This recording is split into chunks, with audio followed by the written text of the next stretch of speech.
جوانوں، کبھی بھی کسی کے دل کے ساتھ کھیلنے والا گناہ مت کرنا، کبھی بھول کر بھی کسی کے دل اور جذبات کے ساتھ کھیلنے والی خطا مت کرنا، کیونکہ میرا ماننا یہ ہے کہ آپ کے چھوڑ جانے کے بعد اگر اس دکھی انسان کو صبر آ گیا،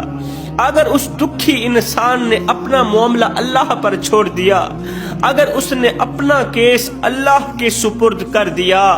تو یاد رکھنا تمہارے لیے بہت بڑا مسئلہ بن جائے گا، تم بہت بڑی بلا کے منہ میں آ جاؤ گے، تم بہت بڑی مصیبت کے منہ میں آ جاؤ گے، اس لیے کہ اللہ کا ترازو صرف انصاف ہی تولتا ہے۔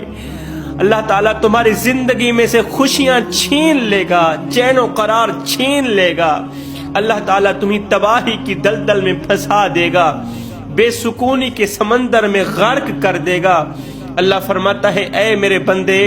کسی کو دکھ دے کر، کسی کو غم دے کر، کسی کی عزت والی پگڑی خاک میں ملا کے، کسی کا جینا حرام کر کے